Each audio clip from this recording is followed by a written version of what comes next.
அருட்பெரும் ஜோதி அருட்பெரும் ஜோதி தனி பெரும் கருணை அருட்பெரும் ஜோதி என்ற மகா மந்திரத்தை அருளச் செய்த வள்ளல் பெருமான் திருவடியை தொட்டு வணங்கி, ஸ்ரீ ஆண்டாள் நாச்சியார் அருளச் செய்த திருப்பாவை மார்கழி மாதம் 8வது நாள் பாசுரம். கீழ்வானம் வெள்ளென்று எருமை சிறுவீடு மேய்வான் பரந்தனைக்கான் மிக்குள்ள பிள்ளைகளும் போவான் போகின்றாரை போகாமல் காத்துன்னை கூவான் வந்து நின்றோம் கோது களமுடைய பாவாய் எழுந்திராய் பாடி பறை கொண்டு மாவாய் பிளந்தானை மல்லாரை மாட்டிய தேவாதி தேவனை சென்று நாம் சேவித்தால் ஆவா என்று ஆராய்ந்து அருளேலோ எம்பாவா என்று ஆண்டாள் நாச்சியார் மார்கழி மாதம் 8வது நாளில் பாடக்கூடிய ஒரு அற்புதமான பாடல். இந்த பாடல் உண்மையை உலகுக்கு சொல்வதற்காக பெண்கள் மூலம் சொல்லக்கூடிய ஒரு பாடல். ஏக இறைவனாக இருக்கக்கூடிய திருமால் கண்ணனாக அவதாரம் எடுத்து கோகுலத்தில் வளர்ந்தபோது கம்சனால் அனுப்பப்பட்ட குதிரை வடிவம் கொண்டு வந்தவன் கேசி என்னும் அரக்கன். கம்சனின் அழைப்பை ஏற்று வட மதுரை சென்றபோது கண்ணனை கொல்ல மல்யுத்த வீரர்களை கம்சன் ஏற்பாடு செய்தார். அவர்களை கண்ணன் கொண்டான் என்கிற நிகழ்ச்சியிலே இந்த பாடல் இடம்பெறுகின்ற வகையிலே நம்ம சொல்லக்கூடிய ஒரு அற்புதமான செய்தி. அதனால தான் ஆண்டாள் அவர் என்ன பண்ணுறாங்க, கீழ்வானம் வெள்ளென்று எருமை சிறு வீடுன்னு பாடுறாங்க. இதே மார்கழி மாதம் 8வது நாளில் மாணிக்கவாசக பெருமான் திருவண்ணாமலையிலே திருவம்பாவை என்ற ஒரு அற்புதமான பாடலை பாடி 8வது நாளில் அவர் சொல்லக்கூடிய திருவம்பாவை பாடல். கோழி சிலம்பு சிலம்பு குரு எங்கும் எழில் ஏம்ப ஏம்பவும் வெண்சங்கு கோழில் பரஞ்சோதி கோழில் பரங்கருணை கோழில் விழி பொருள்கள் பாடி கேட்டிலையோ வாழிவி என்ன உறக்கமோ வாய் திறவாய் ஆழிவான் அன்புடைய ஆமாறு இவ்வாறு ஊழி முதல்வன் நின்ற ஒருவனை ஏழை பங்காளனை பாடையலோ எம்பாவாய்.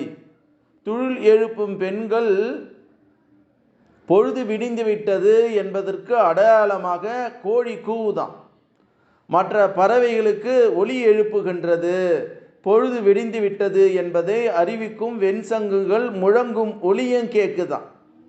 ஊமை கூற முடியாத அந்த ஒளி வடிவமாக கருணை வடிவமாக உண்மையான பொருளாக விளங்கும் இறைவனை நாங்கள் பாடுவோம். உனக்கு கேட்கலையா, உனது உறக்கம் என்ன உறக்கமோ என்று மாணிக்கவாசக பெருமான் மனிதனுடைய அக அழுக்குகளை நீக்கி புற வாழ்க்கையோடு வாழாதீர்கள், உண்மையான அறைநிலையை வாழ்ந்து வாருங்கள் என்று மாணிக்கவாசக பெருமான் மார்கழி மாதத்தில் பாடுறார். திரு அருள் வள்ளலார் ராமலிங்க சுவாமிகள் திருவருப்பா பாடல்ல மரணமில்லா பெருவாழ்வு என்று சொல்லக்கூடிய அந்த பாடல்ல நாண சரியை என்ற பாடல் மூலம் மார்கழி மாதம் 8வது நாள் பாடக்கூடிய ஒரு அற்புதமான பாடல். விரைந்து விரைந்து தடைமீன் மேதினர் இங்கே மெய் உறக்கின்றேன் நீர் வேறு நினையாதீர் திறந்து திறந்து துளுத்தவரும் இளமை அடைந்திடவும் செத்தவர்கள் எழுந்திடவும் சித்தாடல் புரிய வரைந்து வரைந்து எல்லாம் செய் வல்ல சித்தன் தானே வருகின்ற தருணம் இது வரமெல்லாம் பெறுவீர் நீர் கரைந்து உள்ளம் உருகி கண்களில் நீர் பெருகி கருணை நட கடவுள் உட்கருத்தினை கழித்தே என்று வள்ளல் பெருமான் மரணமில்லா பெருவாழ்வை அடைய வேண்டும் உண்மையான ஞானத்தை அகஞானத்தை பெற வேண்டும் என்கிற செய்தியை சொல்லக்கூடிய ஒரு அற்புதமான ஒரு பாடல். ஆண்டாள் நாச்சியார் பாடக்கூடிய மார்கழி மாதத்தில் பாடக்கூடிய கீழ்வானம் வெல்லென்று, மாணிக்கவாசக பெருமான் பாடக்கூடிய கோழி என்ற ஒரு அந்த தொடங்கக்கூடிய பாடலும், வள்ளல் பெருமான் பாடக்கூடிய விரைந்து விரைந்து, இந்த பாடலை யாரெல்லாம் படிக்கிறார்களோ மார்கழி மாதத்தில் அவர்கள் வாழ்க்கையிலே அற்புதமும் அதிசயம் நடக்கும் என்பது உண்மை. அதனால தான் மாதங்களே நான் மார்கழியாக இருக்கிறேன் என்று பகவான் கண்ணன் சொல்வதாக கீதையிலே சொல்லப்படுகிறது. ஆகவே நல்ல ஒரு புண்ணியமான மாதம் மார்கழி மாதம். இந்த மார்கழி மாதத்தில் ஆண்டாள் நாச்சியார் பாடக்கூடிய பாடலையும், மாணிக்கவாசக பெருமான் பாடக்கூடிய பாடலையும், திரு அருள் பிரகாச வள்ளலார் ராமலிங்க சாமிகள் அருளச் செய்த ஞானச்சேரி பாடலையும் யார் படிக்கிறார்களோ கேட்கிறார்களோ அவர்கள் வாழ்க்கையிலே அற்புதம் நடக்கும் என்று சொல்லி, அருட்பெரும் ஜோதி அருட்பெரும் ஜோதி தனி பெரும் கருணை அருட்பெரும் ஜோதி என்ற மகா மந்திரத்தை வான்காந்தத்தில் கலக்கவிட்டு வாழ்த்துகிறேன். நன்றி, வணக்கம், வாழ்க வளமுடன்.